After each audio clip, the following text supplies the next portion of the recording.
Thanks, Leon. Thanks, everyone. The last time I was on this campus, I was wearing blue and gold and racing for Wits against the hated people from Bloemen. It's a long time ago. I had long shoulder-length hair. And then the other thing is, on the plane here, I wrote out some really careful notes about what I would talk about and a theme and I had a whole mind map. And that mind map and those notes are sitting in the cubbyhole of the plane flying back to Joburg. So I'm going to just talk. So my biggest problem is I don't know how to pitch this.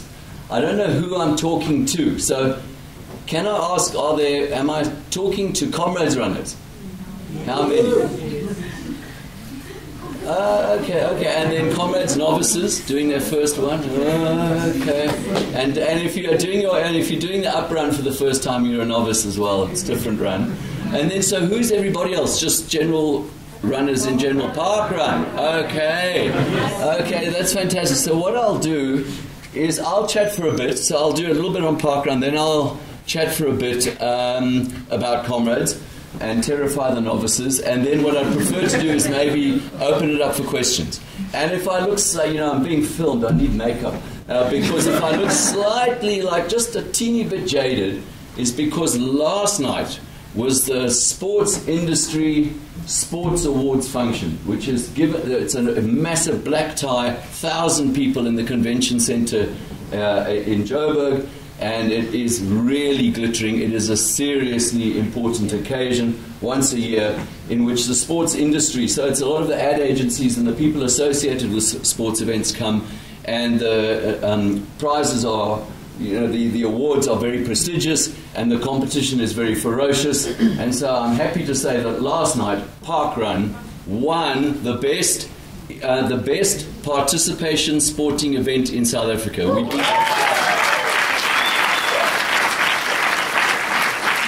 We beat these cycle races and the two oceans and the sun. We clubbed them into touch. Okay. Unfortunately, I celebrated afterwards. Thank goodness there's an afternoon flight here. So just for those of you who don't know about Parkrun, I'll start off by telling you about it. It is quite the most phenomenal thing I've ever seen in my life in recreational activity. And in fact, it's not really about sport. We're trying to work out where it is. And by the way, I'm the CEO of Parkrun in South Africa, but the boss of Parkrun South Africa is sitting over there. My wife Jill, she's the boss. I'm the CEO. So what happens with Parkrun? It was started 12 years ago by a South African boykie with a very from Potchefstroom, Potch Boys High, called Paul Sinton Hewitt.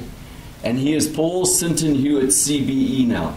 And CBE stands for Commander of the British Empire, because the Queen gave him a CBE, that is one level below a knighthood, for his contribution to world health because of Parkrun.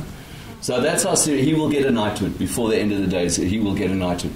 And so it started off because he came from South Africa and immigrated to the UK, and he missed the club time trials that we have. The more serious clubs, certainly in Joburg, we have their time trials raced over 5, 8 or 10 Ks on a Tuesday night, Wednesday night, Thursday night. There's a whole lot of them. And he missed one in particular, which was the Rocky Roadrunners 5K time trial on a Saturday morning at Zoo Lake. And that has been going since April 1982, that time trial. And he missed it. So when he got to the UK, just with a few friends, he said, let's start our own time trial. And so they started running 5Ks around Bushy Park, which is a famous park close to London where Henry VIII used to hunt. And you can still see there's still deer with antlers there. It's a beautiful, beautiful park with one of Henry VIII's palaces that's at the top end of the park. And he started there, and they called it UK Time Trials. And the very first one was October 2004, and 13 people came. And he would have had no idea that at 13 people, the monster that it would become. And I'm saying monster in a gentle, fantastic monster. And the key ingredients that they hit on is that it's always 5Ks, it is always free, no one can ask you for any money, and it is always on a Saturday morning at the same time. So in different countries, the times are slightly different.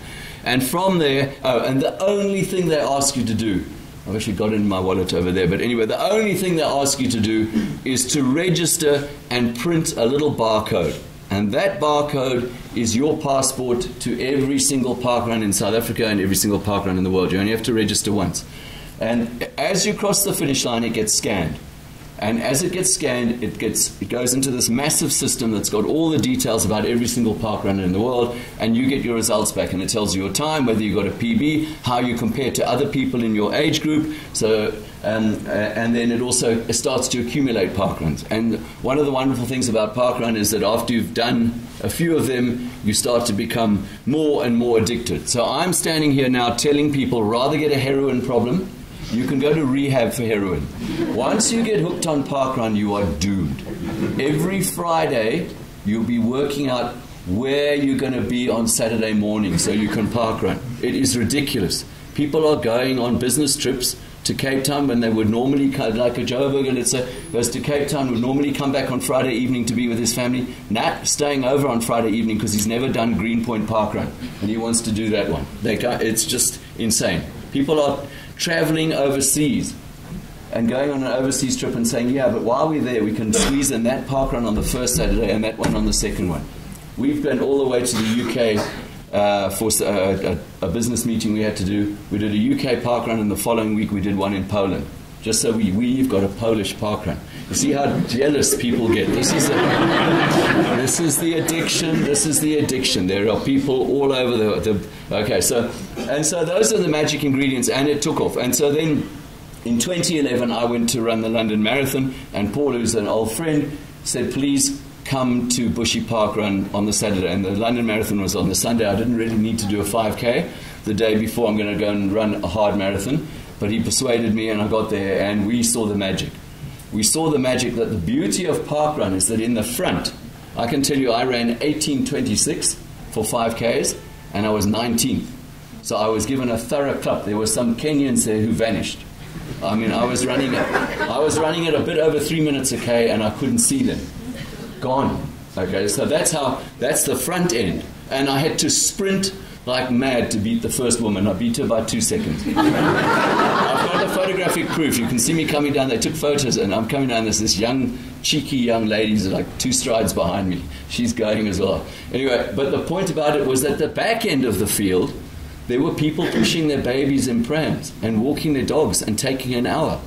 And there's no such thing as a winner in parkrun. We call them first finisher. And there's no such thing as last place, because we have a person called a tail runner, should be called a tail walker, who makes sure that nobody is ever last. And we will wait for you and time you, no matter how slow you are, as long as you're not abusing the system and going bird watching or something while you ought to make an effort to get to the finish. Okay. And so we started in South Africa. It took a while to find a suitable park, but we started in Delta Park in Joburg. We got in November 2011, and 26 people came. So they are called the Parkrun pioneers in South Africa. 26 people came. The following week it was cold and a bit wet, and 17 people came, and we would have had no idea what was going to happen. So now, tomorrow, Heidedal, we're so excited about that. It was the 106th Parkrun in South Africa. So there are 106 venues. You can run from Uppington to Ovongo, Soweto, to the edge of the Kruger Park, Cannibal's Cave Parkrun that just looks at the amphitheatre and the whole of the Drakensberg. You have to tick that one. It is unbelievable. Century City Parkrun in Cape Town, where they run through the shops. They open the doors of the shopping centre, and 1,000 people just go straight through. As you're running, you have cappuccino, please, I'll be back in 15 minutes. So it is completely hysterical. Okay, so we started off with that one parkrun and 26 people, and now we're 106 parkruns, and I looked this morning, 615,000 registered parkrunners. That's 1 in 100. One person in 100 in South Africa is a parkrunner. That's the thought. It is the single biggest. There's some other minor sports. Rugby, football, who cares? Those are tiny little sports. Though, by the way, just as an ex-Vitsi, if I can say well done the Clever Boys for winning the football. Yeah, Clever Boys. Now, it's been 90 years since they last won it. The Clever Boys won. And I love the nickname, the Clever Boys, for Vitsi. And so anyway, So we've grown to 615,000, and on average, obviously they don't all run every week, but on average, not counting last weekend, because last weekend was a freak, it was so freezing cold and raining all over the country. On average, we're about 35,000 people running every single Saturday. That's why those awards last night, we clubbed the other mass events, because, yeah, they get 20, 30,000 people. That's fantastic. They put on spectacular events. I mean, the Two Oceans was there this year doing the TV commentary. An amazing, amazing event. But they do it once a year. Because of our most amazing people called volunteers, we do it 52 times a year in South Africa, and getting bigger and bigger and bigger. In October, when spring is firmly established, I reckon we'll hit 50,000. By this time next year, we'll be close to 1 million people, park runners.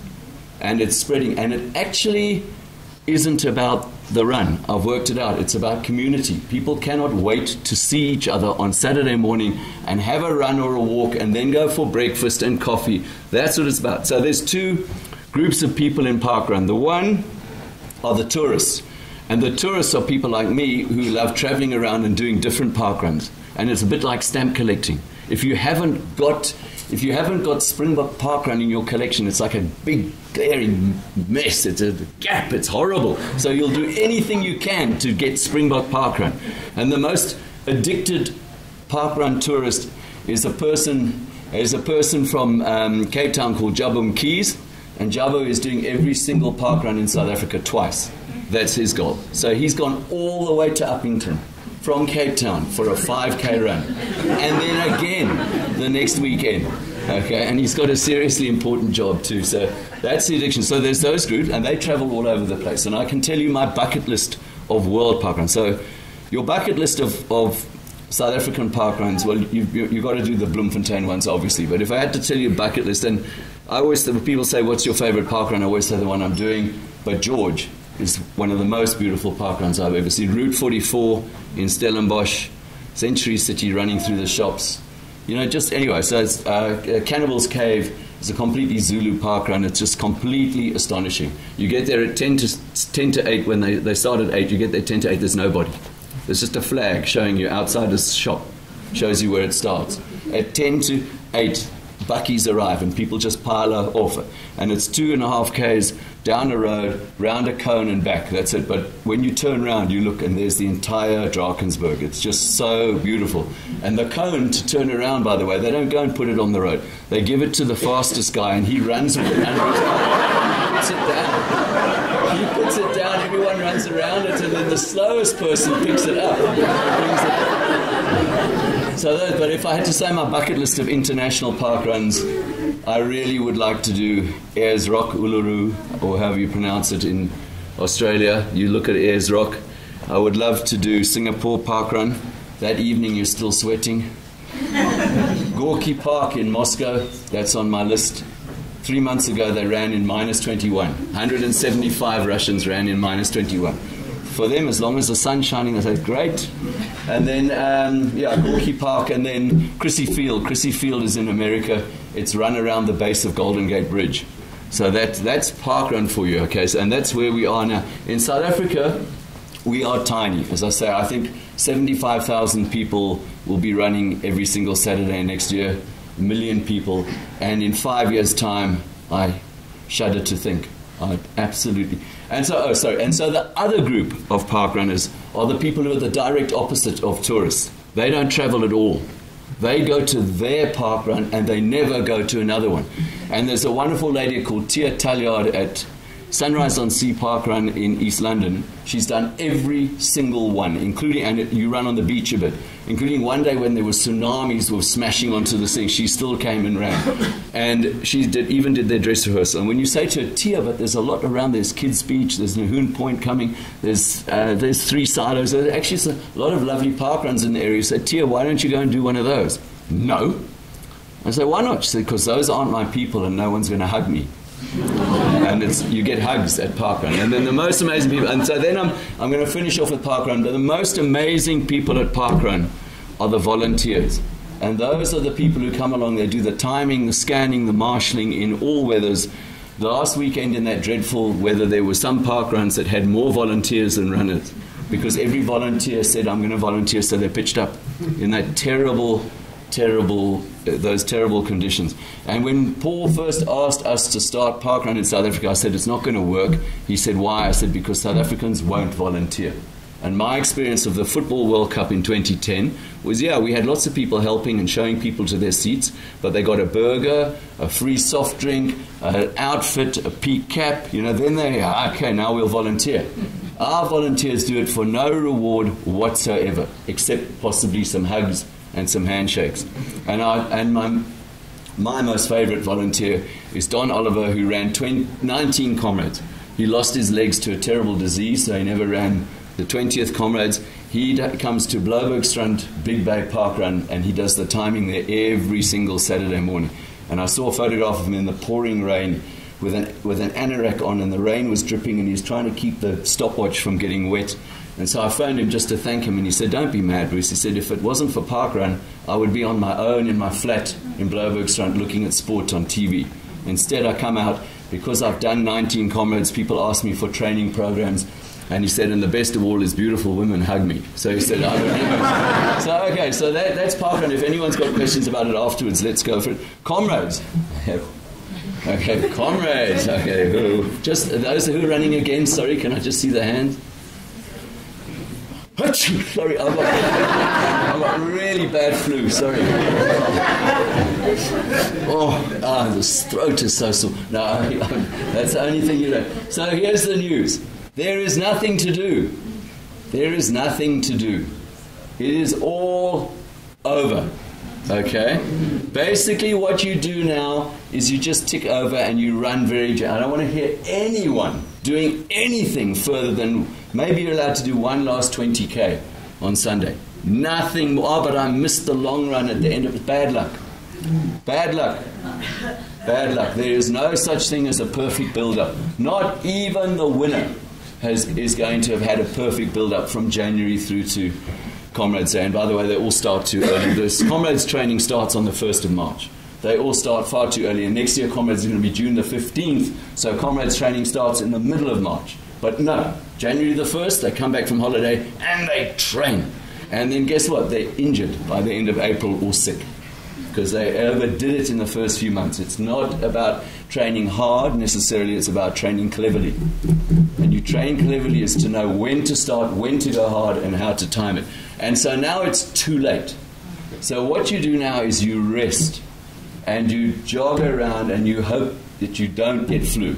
You see children with their faces looking like glazed donuts, you shoot them. You run away. You don't ever get into a lift. Don't get into a lift. People sneeze inside lifts. And we've got a great friend, Jo van der Walt, running her second Comrades. She's beside herself. At her offices in Joburg, they've got fingerprint identification to get into the various rooms. She's got a disinfectant spray. She puts her finger in. That thing, she said, that thing is covered in filthy germs. Okay, that thing where you've got to put your finger. So and so there's no training to be done, and it's just a rest. So, and just to give you, this was my ritual of the last week. Okay, so the week before Comrades, this I did every single time, and I seem to have got something right. Okay, and that's what I did was on the Sunday before we're going to run, 12 to 15 Ks, very easily. Monday, 10 Ks, very easy. Tuesday, 8 Ks, very easy. Wednesday, 5 Ks, very easy. Thursday, nothing. Friday, nothing. Saturday, nothing. Sunday, 90. And that's why I'm saying it like that. Think about it. 90, actually, to be quite honest with you, 86.7. The old-timers and the people who've got like 20, 30 comments, we're having a meeting, we're going to have a discussion, and then we're sending a letter to the CMA saying, you guys this year get 3/4 of a medal. 86.7. That's not our Comrades. Comrades is 90, 86.7. I mean, you don't know what to do with the race. There's such a short race this year. I mean, it's pathetic. It is pathetic. Okay. So there's nothing to be done, but you can screw it up. Excuse the French. You can really mess it up by going and training hard now. And what always astonishes me is the day before Comrades to look down at the beachfront and see the people speeding up and down, just checking to see if they feel good for Comrades. They did the day before, but on the day they'll be dead because they're running up and down. They're so tired. Okay, if you want to know whether you're ready to run Comrades now, this coming week, go and run your club time trial or a park run as hard as you can, and that will tell you. It has nothing to do with how good you feel running 40 Ks. If you set close to a PB or a great time over a short distance, that's your sign. You are ready. That's it. And I've never forgotten the very sadly missed Kenny Jacobs. He shot himself by mistake. Oh, terrible, terrible disaster. Anyway, it was a terrible accident and he died. But Kenny, 1983, we have a cross-country race in Johannesburg called the Issy Mark. It's 6 2K laps of Zulek. And as we started the 6th lap, this is A League, the top guys. As we started the 6th lap, I was leading. And I just couldn't sprint. I had no sprint. And so in the end, I think I finished 5th or 6th. And Kenny Jacobs won it that day. He won that cross-country race. He came straight up to me afterwards and said, "You are going to win Comrades." And I said, "How do you know, Kenny?" He said, "Because look at your speed." He said, "You were staying with the top short distance guys until the last bit. You just couldn't sprint with us." He said, "No one's going to touch you." And that year I won by 15 minutes. So that is your sign, is not whether you feel good in the long run. It's whether you feel good running a short term. But Comrades runners are strange. We're never scared of doing 60 Ks. But hurt over 5. And hurting over 5 means after 1 you're tired. And after 2 you're really tired. That's an honest run. And when you cross the line, you can't talk to anyone for a couple of minutes and your hands are on your knees like that. That will tell you. Okay, and if you recover quickly, that's another sign of how fit you are. So there's nothing you can do, but you can mess it up. The one thing you can do, and I insist on it for everybody, is you can drive over the route. Drive the Comrades course, the whole thing.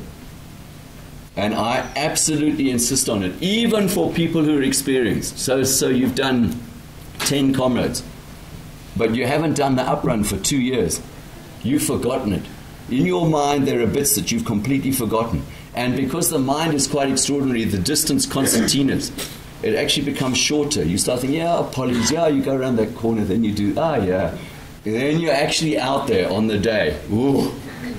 Some of those that you come around the corner, not that bit. So you drive over the route, okay, and it's made easy for you because there are gold and black posters the whole way along. They will be up in the next few days to show you. And there are TV scaffolding, and there's roped off areas, taped off areas for all the clubs that are going to have their seconding place there. And so you go over the route, and I will do it for you very quickly. Okay, I'll do it as quickly as I can, and that will give you a brief idea. For starters, you're going to get to the start, novices, uprun. There are tens of thousands of Indian miners, those birds, and they wake up because all the floodlights are on, the TV lights and everything, and so you'll hear this chirping, singing, so loudly you can't believe, because they think it's dawn. Okay, they're all like, and there are 20,000 runners there, and you're going to get there. It is so exciting you can't believe it. And I don't know what your qualifying events are here, and I'm not knocking them, but back in Joburg we say, you suddenly realize when you're there, for us it's like, this is not the Pick and Pay marathon. This is not the Varsity Kudus 15K that I ran in January, or the Discam half marathon that I ran in February. This is it. Big eyes. It's big. It is huge. It's the world's most famous long-distance ultra marathon, okay? And so you're going to get there, and they play Chariots of Fire, I can't remember how many times. Then they do Shosholoza, then they do their national anthem, and then you will hear Max Trimborn's Cockerel Crow. And Max Trimborn, you say, do a Cockerel Crow, I can't copy it. It's Cockerel like that, but he did it so beautifully, and he did it loudly, and it used to be to tell the guys, we're going to start running, guys, get ready. And he died in 1985, but they taped him. So they play it, and it is loud, and it booms across that whole area, and everyone cheers, because they now know what's going to happen. The adventure's about to start. And then everyone gulps, because it is terrifying. And then you hear, bang! It is the loudest cannon you've ever heard in your life. And some years they fire a firework up into the air as well, so that the people in H-Batch can understand that the race has now begun. Okay, and the people in H-Batch all go, and then whoop. Nothing happens for 10 minutes. Nothing happens. Nothing. You're going nowhere. Okay, and then you start a slow shuffle. And you look down because you get your feet tangled up in all those stupid bags and things that people wear. It's an uprun. It's an uprun. It's going to be warm. Somebody says it might rain later on in the afternoon. But it's going to be warm at the start. You don't want to see anyone in a long sleeve thing. This is not Bloemfontein in winter. It's Durban. Okay? It's warm. Balmy. B-A-L-M-Y. That's what it's... you don't need a warm-up top. You go there in your vest. You're going to get plenty warm out there. It's going to be 25, 26. So, and then eventually, okay, you will start to run. And immediately you'll get plunged into complete Stygian darkness. It is pitch black right after the start because the street lights have all been stolen. Okay, so there's no light. Okay, but luckily that's about okay. You've got to look down all the time, otherwise you're going to fall. And then you turn onto the Berea.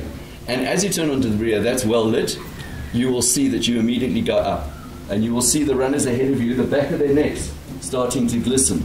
It's Durban, it's hot, you don't need a warm-up top. Starting to glisten because they're working. Because why? It's an uprun. And I can tell you this interesting fact. And so my idea is that I'm going to terrify you, okay? And that, by the way, is the secondary purpose of driving the course. It terrifies you. It absolutely terrifies you.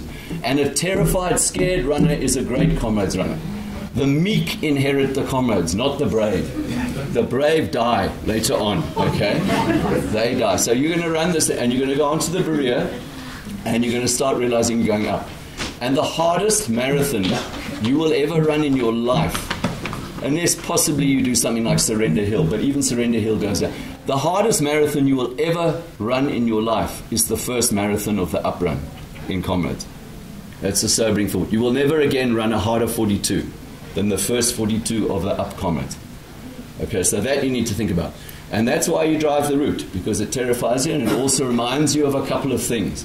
And that is that in the whole of the rest of the world, when they want to inspire you in a marathon, I've just done London Marathon with my son. Fantastic. I've got photographs of 3 people who delayed me. I was with the Kenyans. I was going to give them a full go. And I came around the corner. These 3 boring spectators said, "Please, South Africa, just over here for a chat. Kate, Harry, and William." All right. I did. I had to high-fived my king, future king. And so I ran London Marathon. In the London Marathon, and in any marathon, they know how to motivate you, inspire you. So you run for a little bit and you pass something. It says 1. If it happens to be London, it's every mile, so that's every 1.6 Ks. Takes a bit longer. But in another normal race you run, there's a 1. Now you've done 2 Ks. But in the Comrades, it's KZN. They're strange. They're funny. So in the Comrades, they have the kilometer markers in reverse order. So you will come around a corner in Comrades and see 85 to go.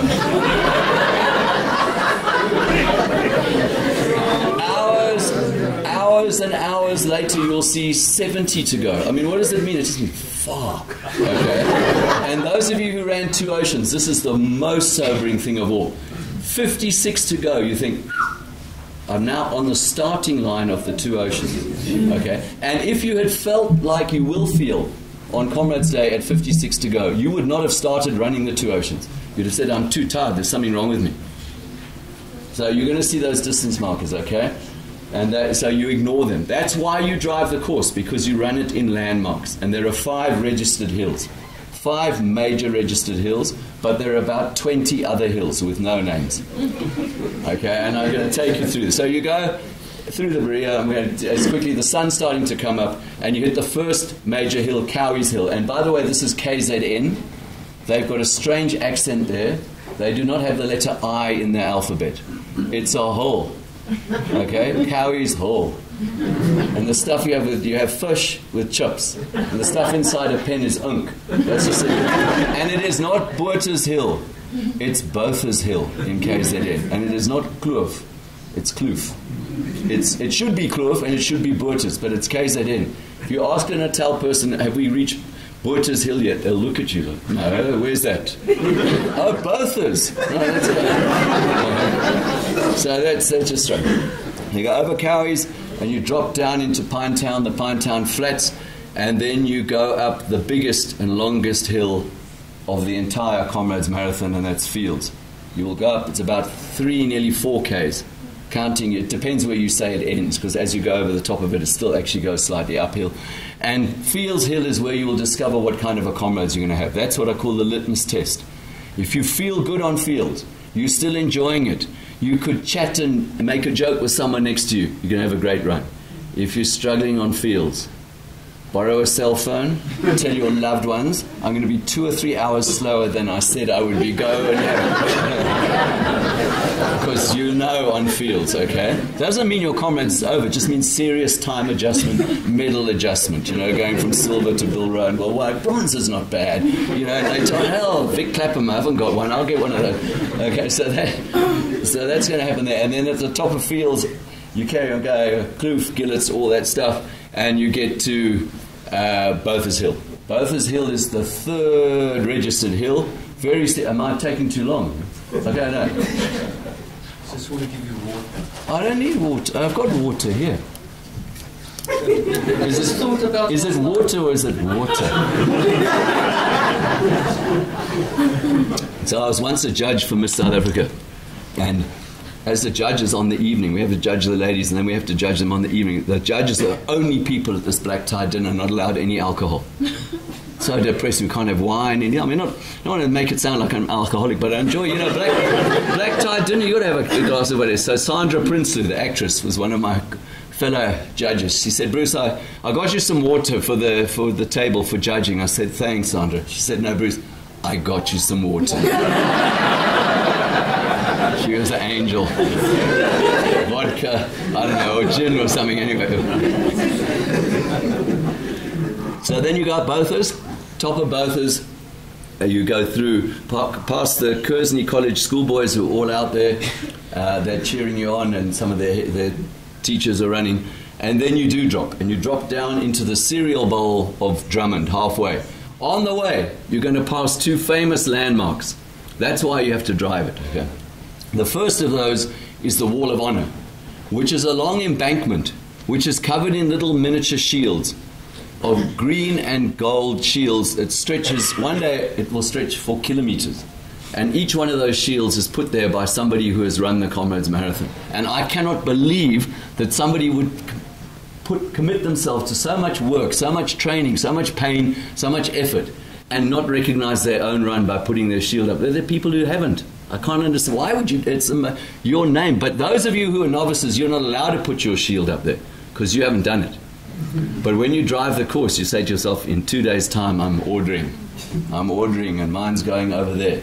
And it's a fantastic, some of them are, it's a happy, joyous thing because it's a celebration. Some are quite sad because some of them are put there in loving memory of my father who ran 10 of these or whatever. But it's generally just a really inspiring wall, so you go past that. And immediately afterwards, within a couple of 100 meters round the corner, you'll go past Arthur's Seat.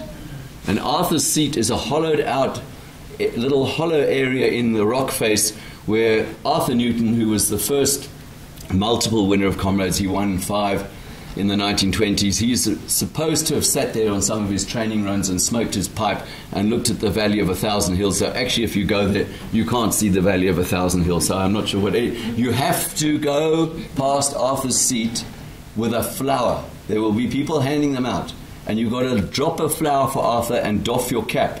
And you have to say, good morning, Arthur. If you don't, the legend is that you will have a horrific second half. Okay? So you do it. You'll see when you get the H-patch, when you get there, there's like a pile of flowers at H-patch. You can't take somebody else's and put it there because Arthur knows. Okay, H-patch, I love H-patch. Okay, so, and then you go past that, then you go through halfway, and immediately after halfway, you have one of the cruelest hills in the Comrades Marathon called Inchanga, means blade of a knife, and it is sheer.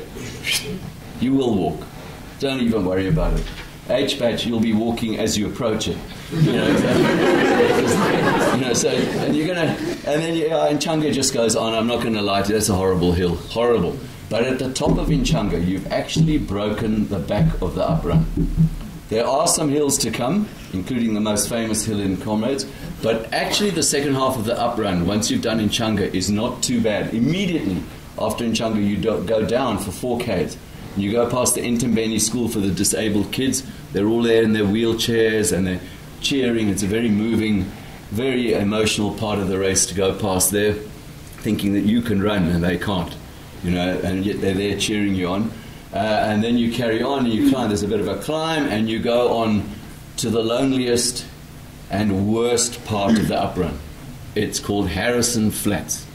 It's slightly downhill actually on the up run. It is bleak. There's burnt veld. You're in the high veld. And because South Africa's national sport is not football, park running or rugby or cricket, it's littering. There is more litter on the sides of those. What is wrong with us? What is wrong with it? I have never in my life seen such an embarrassing nation. As soon as we finish that Coke, into the veld, the Kentucky Fried Chicken box. We went to Rwanda to see the gorillas. Amazing, amazing experience, by the way. There is not one scrap of litter in Rwanda. Once a month, the Rwandese pick up litter. The president of Rwanda once a month walks around his own palace and his own buildings and picks up litter. There's nothing. Nothing. And yet our country, it is a disgrace. Absolute disgrace. I don't know. It's our national sport. Anyway, you'll see most of the litter of KZN is on the edges of the road on Harrison Flats, okay? And it is a lonely place. And novices, that is where you are going to start saying to yourself, there are children here, so I can't do the language. I will never, ever do this to myself again. I will never do this race ever again, okay?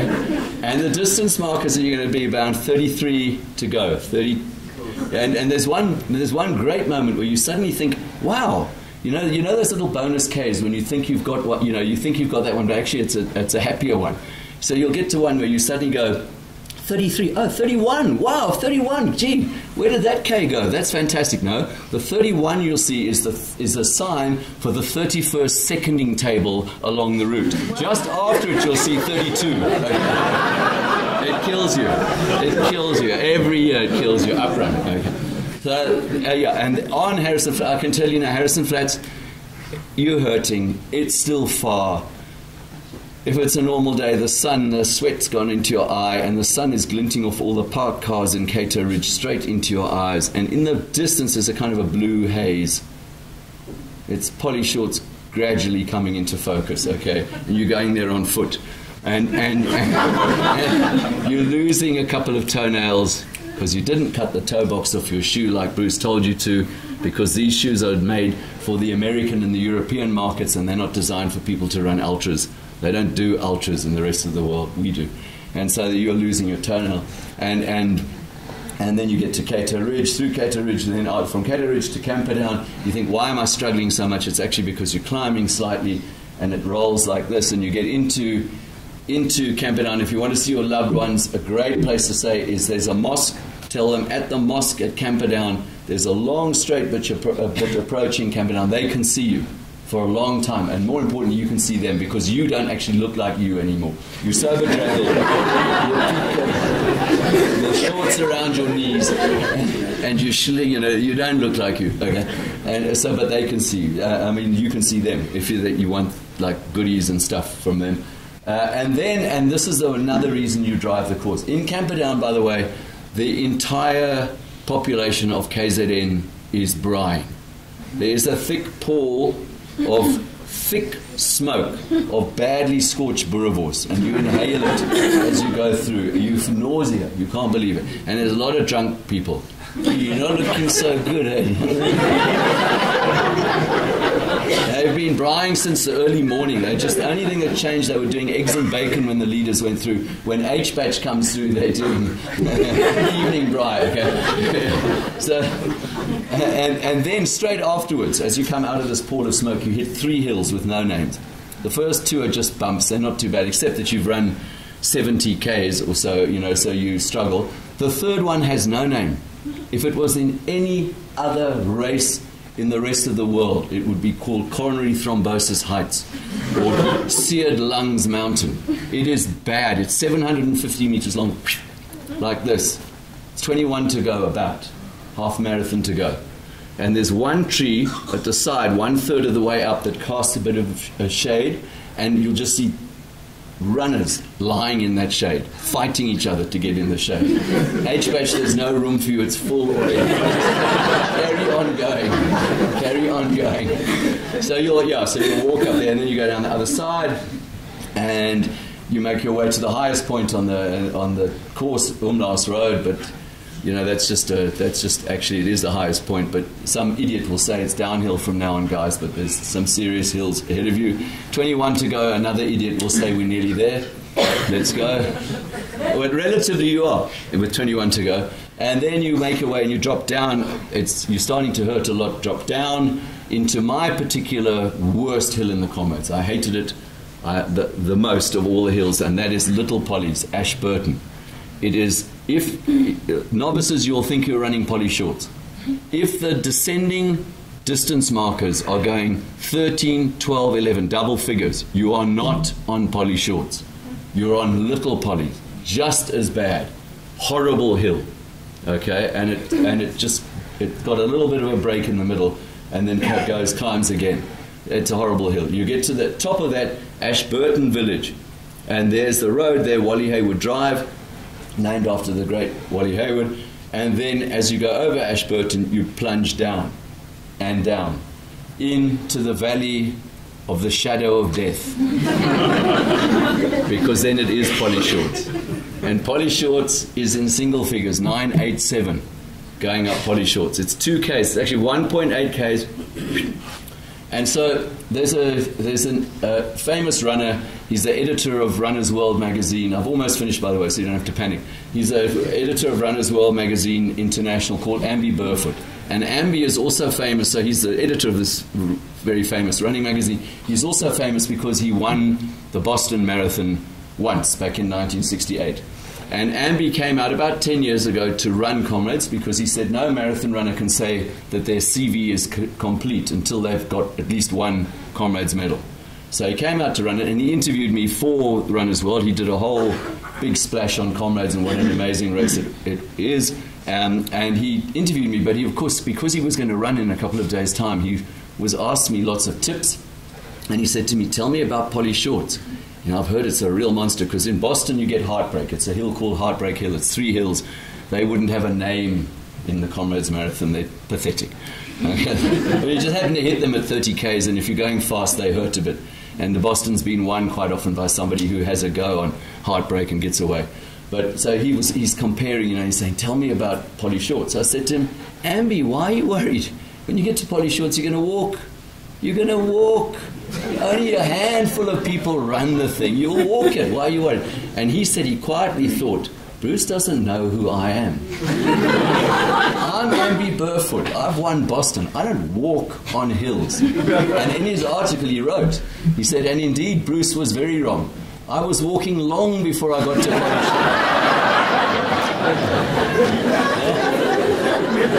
So you'll walk polys. You don't have to fear that hill, and you'll be so sore running down towards it that you'll be saying, because there goes another toenail. You'll be just so happy to walk it, okay? And it's a lie. You can even shuffle a bit, then walk a bit, then shuffle to get your way to There's one problem, however, and that's the other reason you drive it, the course.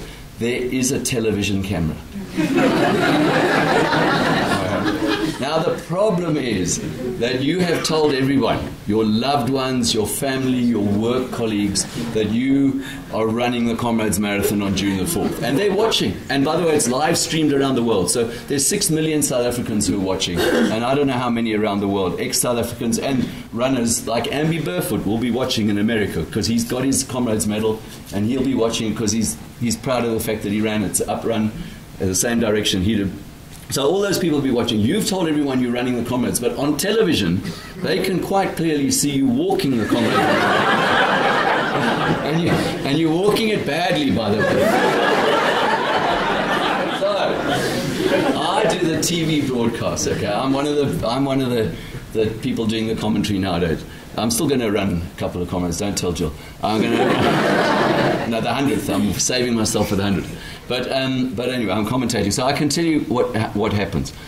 there's a red light in front of the TV, the camera. It's on a scaffolding. It's pointing down, Polly's. It's pointing at you. There's a red light.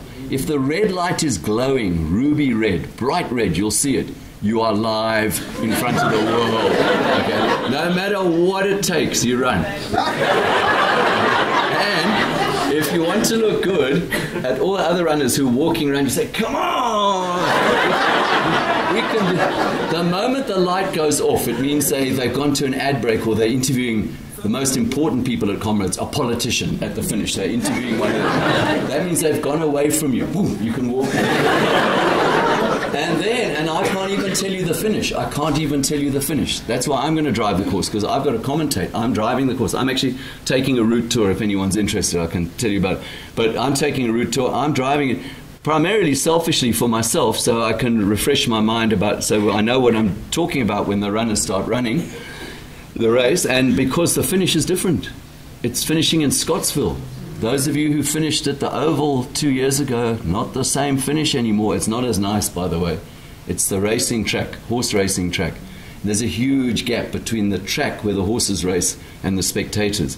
Whereas the old up finish was so intimate, the spectators were there. They were banging on the advertising boards. They were screaming at you. You could hear them screaming for you. Now it's a bit further away, but maybe they'll sort something out and get spectators in close, but it's different. I don't even know. But I do know that there's a section of the course where the horses race over a bridge so the cars can get under. You're going in there in the last K, down a miniature shadow of the Valley of Death and up again. So that you want to look good as you come down the finish straight. You're completely exhausted when you get onto the grass because of the way it finishes. So you need to study that quite closely, especially if you're close H-batch to that final gun. Okay, you want to be, you want to be close, and then obviously then you get through to the finish. And I can tell you this, novices, that the person you are today is not the same person you will be on June the 5th.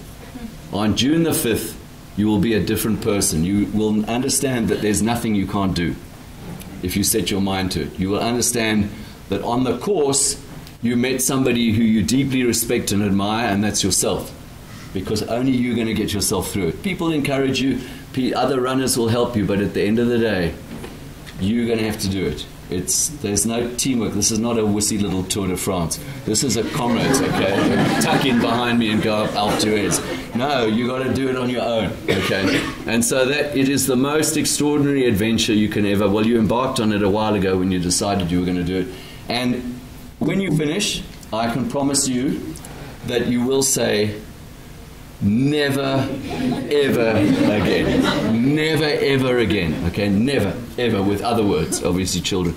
Never again. Okay, and it will take you somewhere between an hour and a week to suddenly say, wonder what the down run's like. I think I'm a down runner. So thanks, everyone. I don't know if anyone's got any questions.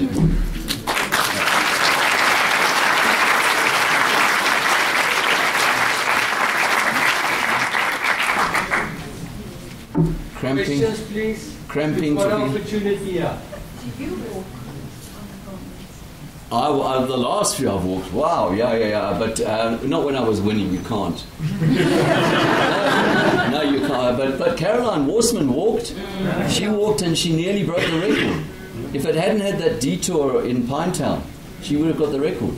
So some people walk. I don't. The moment I walk, it's like my legs say, right, that's it. We're not running again. Well, we're not running properly again, so not really. But nowadays, plenty of walking. I can walk in a half marathon. Not a Parkrun.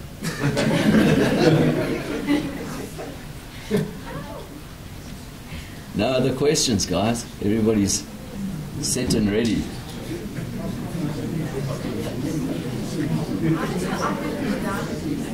How does the up and the down compare? Yeah, is the one easier than the other? Okay, so to me, the up runner is a bit slower, and you have to be a good runner, to really get the best out of yourself. But it's less painful.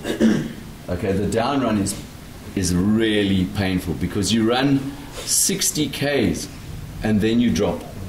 you drop down very steeply into Durban. And so the way I would compare it, the down run, the up run you're going to limp for. And by the way, sorry, that is the only, at the moment, the only time I miss Comrades. I've done 30. I'm very happy with that. But I miss it. I don't miss it when I see hear the chariots of fire. I don't miss it when I see the runners. I don't miss it when the winner comes in. I miss it the next day when the people are limping. And I wish I could limp too, because it is such a limp of pride. It is amazing. But the difference is the up run's about a 3-day limp, and the down run's about a 5-day limp. I mean, a little step like that. You can't see, I'll come here. A little step like that. When you've done the down run, you first of all you walk like a penguin, you know? All right, you see another person walking like a penguin. Then you get to a step like that, you go. It might as well be the north face of the Eiger. I mean, and you think, okay, well, I'll try going, but no. I'll tell you what, I'll go around this way. That's the down run. The down run, yeah. Ooh. The night before. Sorry? The night before, your mind the night before. Yeah, so look, the night before, that's the struggle to sleep, eh? You close your eyelids, but underneath. And just as you're drifting off sleep, got to go for a wee. And then you fall into a coma. At about 3 in the morning, you fall into a coma, and at 4 your alarm goes off. And if you're in a hotel, all the loos are flushing in. It's you just got to hope that you know. I used to take my own pillow. You know, all sorts of things. Because the other thing is that because you've rested so much, you're pent up. You want to run. You're not tired. And we got a fantastic coming from here. We've got a fantastic altitude advantage over those Italians. We've got a high altitude advantage here, 13% more red blood cells in your system, so that gives you a big advantage, and so you're wide awake wanting to run. But no running, nothing new. You know, it's Durban, no mother-in-law's Hellfire Vindaloo Bunny Chow. That's not a great idea. Just your normal food. Sorry, there was one at the back first, sorry. I've read and heard before that the day before you said you do nothing, but I've heard that you should do like 10 to 15 minutes just with light loosening and getting the circulation going. If you want to, I'll tell you what a lot of people do. North Beach Parkrun on Saturday. It's 5Ks, it's the biggest parkrun in the world. There will be 2,000 people on the day before, but they walk it and they shuffle it very, very slowly. You know, no racing. If you see anyone racing, it's somebody who's not running Comrades the next day. Yeah, go to North Beach, then you can tick a Durban Parkrun, you see. Now that's much more important than Comrades the next day. To tick North Beach is that's the biggest parkrun in the world. Yeah. What do you eat the night before? I used to carbo load, in the old days, but now I'm a Tim Noakes banterer. And I think what has done to him, is absolutely criminal. I think he is one of South Africa's most important scientists. I think he's an absolute genius, and he is rapidly being proved right all around the world. We are hunter-gatherers. There were no Kit Kats. There were no juicy fruit. Apple and a peach were like that. So nowadays, my knees got a bit dicey, but about 4 years ago, I did a 2:58 marathon at New York, and my meal the night before was fish and salad. And on the morning, I had coffee with thick cream, and I ran on water. I ran 2 oceans last year on water. You got 40,000 calories of fat packed around your middle, the skinniest of us. And that's what you need to access. But you cannot access it unless you've become low carb, high fat dependent. And it takes between 6 weeks and 3 months. So you don't change that now. You are all carbohydrate addicts, okay? You need sugar. So then you carbo load the night before. And in the race, you take all those gels. Oh, by the time you get to the finish, the lime, the chocolate coffee one. By the end, you just want anything except one of those, but you still force more down you. Yeah, so carbo load. But the same normal, when you ran one of your best marathons in the build-up to Comrades, and you had a meal the night before and you ran it, have that again. But not the mother-in-law's Hellfire Vindaloo hot lamb bunny chow with extra spicy veggies. Sorry, there was a lady here. I just wanted to know, when you train, do you do a bit of cross-training? A tiny bit, but to be honest with you, the best training for running is running. So a little bit. I used to for the down run. As you can see from my upper body, I did quite a bit of weight work. I wasn't born with this body, This is a tribute to...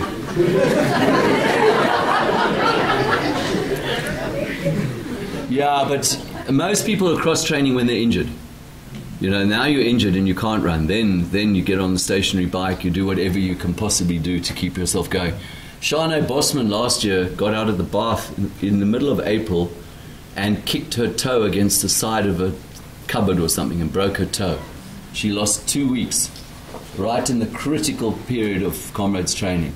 But she stayed on a bike, she strapped her toe, she got on a bike, she swam, and the rest is history. She won, So maybe the 2 weeks off tells you something. Any last one? Sorry, Yeah. another question about nutrition. Do you do the Comrades only on water as well, or what? No, I've never. I have since I became a Tim Noakes devotee and a banter. I haven't run Comrades. So the last Comrades I ran, I took all the stuff, but I've done. And you mustn't do that. If you're carbohydrate dependent, you will get zero blood sugar, and then you'll collapse somewhere along it. So you've got to stick to your normal thing. And the tables at Comrades are completely astonishing, and they've got everything, from the Energiades to the Cokes to the bananas, chocolates, everything. And because it's Comrades Day, any spectator you see on the side of the road, you can ask them for anything.